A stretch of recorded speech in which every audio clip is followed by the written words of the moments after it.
নির্বাচন কমিশন কর্তৃক ঘোষিত নির্বাচনের যে তফসিল, এটি চলতে থাকবে। হয়তো তফসিল একবার দুবার পরিবর্তিত হতে পারে, কিন্তু ফেব্রুয়ারি মাসেই নির্বাচন হবে এটার সম্ভাব্যতা শতভাগ ধরে রাজনৈতিক দলগুলো কিন্তু সর্বোচ্চ চেষ্টা তদবির চালিয়ে যাচ্ছে নির্বাচনে জয়লাভ করার জন্য। তো এই সময়ের মধ্যে একজন প্রার্থী ওসমান হাদি, তরুণ প্রার্থী, তার উপর গুলিবর্ষণের ঘটনা ঘটেছে এবং এটা নিয়ে অনেকে সন্দেহ তৈরি করে হয়েছে বা অনেকের আশঙ্কা তৈরি হয়েছে যে নির্বাচন বানচাল হয়ে যেতে পারে বা তফসিল পিছিয়ে যেতে পারে। অথবা ধরুন এই সময়ের মধ্যে যদি বেগম জিয়ার সম্পর্কে কোনো সুসংবাদ না আসে, অর্থাৎ তিনি যে এবারকের হাসপাতালে আছেন, তিনি যদি অসুস্থ থাকেন এবং বেগম জিয়ার জ্যেষ্ঠ সন্তান জনাব তারেক রহমান সাহেব, তিনি যে 25 তারিখে বাংলাদেশে আসছেন, আসার পর যদি 26 তারিখে যদি বেগম জিয়ার স্বাস্থ্য সংক্রান্ত কোনো বিষয় নেতিবাচক বা ইতিবাচক কোনো কথা আমরা শুনতে পারি, সেক্ষেত্রে নির্বাচনের তফসিল পরিবর্তিত হতে পারে। কিন্তু এখন পর্যন্ত বাংলাদেশের প্রায় সব মানুষই বলতে গেলে শতভাগ নিশ্চিত ফেব্রুয়ারি মাসে একটা নির্বাচন হতে যাচ্ছে। এখন নির্বাচন কতটা শান্তিপূর্ণ হবে, কতটা গ্রহণযোগ্য হবে, নির্বাচনের ফলাফল কার পক্ষে যাবে, বা শেষ পর্যন্ত নির্বাচনটি আদৌ হবে কিনা, এই প্রশ্নগুলো এখন সবাই বন্ধ রাখতে চাচ্ছে। এর কারণ হলো আমরা যে যার অবস্থানে একটা দুর্বিষহ সময় পার করছি। আমরা সবাই বুঝতে পেরেছি যে দেশ চালানো আসলে এনজিও যারা ব্যক্তিত্ব বা নায়ক নায়িকা, গায়ক গায়িকা কিংবা অরাজনৈতিক যারা ব্যক্তিত্ব রয়েছেন তাদের পক্ষে সম্ভব নয়। এটি হয়তো 3 মাসের জন্য সম্ভব। একটা কথা বলা হয়ে থাকে, যেমন সিরাজউদ্দৌলা। তো রঙ্গমঞ্চে সিরাজউদ্দৌলা সাজার জন্য আনোয়ার হোসেন ওকে, কোয়াইট ওকে, বা প্রবীর মিত্র অভিনয় করেছেন বাংলা বিহার উড়িষ্যার নবাব, এটা ঠিক আছে ঘণ্টা 3 জন্য। কিন্তু পলাশীর ময়দানে যদি যুদ্ধ করতে হয় বা মুর্শিদাবাদের সিংহাসনে যদি বসতে হয়, তাহলে একজন সত্যিকার অর্থে সিরাজউদ্দৌলাকে লাগবে। ওখানে অভিনয়ের কোনো নায়ক দিয়ে আনোয়ার হোসেনকে দিয়ে হবে না।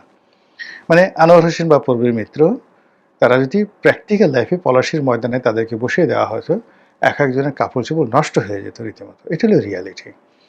তো রাজনীতি আসলে যুদ্ধের মতো একটা ঘটনা। এখানে সিজেন্ট যারা উত্থান পতনের মধ্য দিয়ে রাজনীতিতে টিকে আছেন, সিজেন্ট বলা হয় যেটাকে, সংকুচিত হন না, প্রসারিত হয় না, যারা একটা শেপ নিয়েছেন। যেমন কাঠ সিজন করা হয় না, সিজনিং করা হয়, যাতে করে কাঠটি বর্ষাকালে ফুলে না যায় আর শীতকালে কুঁচকে না যায়। তো এইরকম রাজনীতি করতে করতে যারা ভয়কে জয় করেছেন, জনগণের সঙ্গে বিভিন্ন বিরূপ পরিস্থিতিতে রাজনীতি করতে করতে গিয়ে তারা একটা দক্ষতা অভিজ্ঞতা অর্জন করেছেন, কোন একটি রাষ্ট্রের রাষ্ট্র ক্ষমতা দীর্ঘমেয়াদে পরিচালনা করার ক্ষমতা সেই রাজনীতিবিদদেরই আছে। কিন্তু খুব পাওয়ারফুল সেনাপতি, জীবনে যারা কখনো যুদ্ধে পরাজিত হয়নি। তো এই সকল মানুষ রাষ্ট্র ক্ষমতা নিয়েছেন অনেকে, কিন্তু 15 দিন বেশি টিকতে পারেননি। যেমন আলাউদ্দিন খিলজি, সম্রাট আলাউদ্দিন খিলজির যে সেনাপতি মালিক কাফুর, ইন্ডিয়ান হিস্ট্রিতে তাকে বলা হয় সবচেয়ে অজেয় সেনাপতি। তিনি কখনোই পরাজিত হননি আর তাকে কেউ পরাজিত করতে পারেনি। কিন্তু এই মানুষটি যখন আলাউদ্দিন খিলজির সিংহাসনে বসলেন, তিনি কিন্তু টিকতে পারেননি। খুব অল্প সময়ের জন্য তিনি চেষ্টা করেছিলেন, কিন্তু তাকে মরতে হয়েছে। তো এভাবে ইতিহাস এখন হয়তো দেখা গেল যে আধুনিক রাষ্ট্র ব্যবস্থা এই কারণে ঠিক 15 দিন 1 মাসে ভাগ্য নির্ধারিত হয় না, কিন্তু 1-1.5 বছরের বেশি আসলে অরাজনৈতিক শক্তি এখন পৃথিবীর কোথাও টিকতে পারে না। এর মধ্যেই কাউন্টার কু হয়ে যায়, কাউন্টার বিপ্লব হয়ে যায় এবং অরাজনৈতিক শক্তি চলে যায়। আমাদের দেশে অরাজনৈতিক শক্তির যে সফলতা, সেটি 3টি তত্ত্বাবধায়ক সরকারের সময় আমরা দেখেছি। সেক্ষেত্রে তারা 3 মাসের মধ্যে তাদের চমক তারা দেখাতে পেরেছিলেন। আর 111-এর সময় রাজনীতিবিদদের বাইরে যদি বলা হয়, আমাদের দেশের সকল পেশার সর্বোচ্চ যারা সফল হয়েছেন, সেই সফল মানুষগুলো টানা 2 বছর চেষ্টা করে দেশটিকে রসাতলে নিয়ে গেছেন এবং তারা লেজ গুটিয়ে রাজনীতিবিদদের হাতে, তথাকথিত তাদের দৃষ্টিতে যারা দুর্নীতিবাজ, সে সকল রাজনীতিবিদদের হাতে ক্ষমতা দিয়ে তারা লেজ গুটিয়ে চলে যেতে বাধ্য হয়েছিলেন। এর কারণটা হলো ওই যে বললাম যে রাজনীতি আসলে রাজনীতিবিদদেরকে মানায়। তো এখন এই যারা সরকার চালাচ্ছেন তারা নানাভাবে রাজনীতিকে অপদস্থ করার চেষ্টা করেছেন এবং সেটা খুব সূক্ষ্ম কৌশলে। প্রথমত তারা রাজনীতির যে এনিমি অংশটি, একটা অংশকে এনিমি বানানোর চেষ্টা করেছেন। অর্থাৎ বিভেদ বিসংবাদ, divide and policy, divide and rule, এই পলিসিতে তারা এই গত 14 মাসে যে কাজগুলো করেছেন সেটি হলো বাংলাদেশের যারা আওয়ামী লীগের পক্ষে আছেন, আওয়ামী লীগের সহযোগী ছিলেন এবং যারা আওয়ামী লীগ করেন তাদেরকে একটি পক্ষে ফেলে তাদেরকে গণশত্রু হিসাবে চিহ্নিত করার চেষ্টা করা হয়েছে। দ্বিতীয়ত বাকি যারা আছেন তাদের সবাইকে বন্ধু বানানোর চেষ্টা করা হয়েছে। কিছুদিন পরে যখন দেখা গেল যে আওয়ামী লীগ আসলে নির্বাসনে চলে গেছে, তারা মনে করেছে ক্ষমতাধর যারা লোকজন, অনেকে জেলে গেছেন, অনেকে দেশ ছেড়ে পালিয়েছেন, অনেকে মাথা গুজিয়ে আছেন, অনেকে মাথা নিচু করে আছেন, অনেকে ইঁদুরের গর্তে ঢুকেছেন, কাজে আওয়ামী লীগ নিয়ে এখন তাদের কোনো শঙ্কা নেই। তখন তারা যে কাজটি করলো যে বাকি আওয়ামী লীগের বিরুদ্ধে যে সকল রাজনৈতিক শক্তি রয়েছে তাদের মধ্যে ডিভাইড অ্যান্ড পলিসি, তাদের একে অপরের সঙ্গে সেই দেখা গেল যে ঝামেলা বাঁধিয়ে দেওয়া, বিভেদ বিসংবাদ তৈরি হওয়া বা তৈরি করা, এই জিনিসগুলো এখন বলতে গেলে ওপেন সিক্রেট হয়ে গেছে। তো এত কিছু করার পরেও দেখা যাচ্ছে যে সরকার স্বস্তি পাচ্ছে না। সরকার স্বস্তি পাচ্ছে না, এর কারণ হলো যে প্রায় সকল রাজনৈতিক দল আওয়ামী লীগের ভোটারদের জন্য রীতিমতো নির্বাচনের মাঠে মরিয়া হয়ে পড়েছে। বিএনপি, এনসিপি, জামাত, যারাই নির্বাচনের মাঠে যে যেখানে ভালো অবস্থানে আছে তারা তাদের প্রতিপক্ষকে দমন করার জন্য আওয়ামী লীগ তোষণ নীতি শুরু করেছে। তারা বাড়ি বাড়ি গিয়ে আওয়ামী লীগ নেতাদের বিরুদ্ধে যে সকল মামলা হয়েছে সেগুলো তুলে নেওয়ার আশ্বাস দিচ্ছেন, আওয়ামী ভোটারদেরকে ভোট কেন্দ্রে যাওয়ার জন্য অনুনয় বিনয় করছেন, ভবিষ্যতে তাদেরকে পদ পদবি দেওয়া হবে, নিরাপত্তা দেওয়া হবে, এই ধরনের নানা রকম আশ্বাস দেওয়া হচ্ছে। তার ফলে কি হলো যে ঘুরে ফিরে সকল দলের মুখেই বারবার আওয়ামী লীগের নামটি চলে আসছে। এগুলো একটা। দ্বিতীয় যে ভয়, শেখ হাসিনা যে কোনো সময় ফিরে আসতে পারেন, টুস করে ঢুকতে পারেন, নির্বাচন বানচাল করতে পারেন। শেখ হাসিনার হাতে অনেক টাকা, অনেক ক্ষমতা, তিনি বাংলাদেশে যে কোনো অনার সৃষ্টি তৈরি করে যে কোনো পরিস্থিতিতে সরকারকে বেকায়দায় ফেলে দিতে পারেন।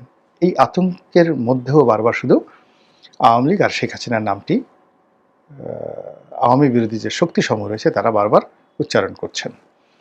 তো যখন আপনি দেখবেন যে আপনার নাম যে কোনোভাবে উচ্চারিত হচ্ছে, it means you are alive. এখন আমরা এই যে আওয়ামী লীগকে নিয়ে ভিডিও করছি, আওয়ামী লীগকে নিয়ে কথা বলছি, গালি দিলেও মানুষ দেখছে, আওয়ামী লীগের পক্ষে বলেও মানুষ দেখছে, ইট মিনস আওয়ামী লীগের এখনও একটা ভ্যালিডিটি রয়েছে, এটা বুঝতে হবে।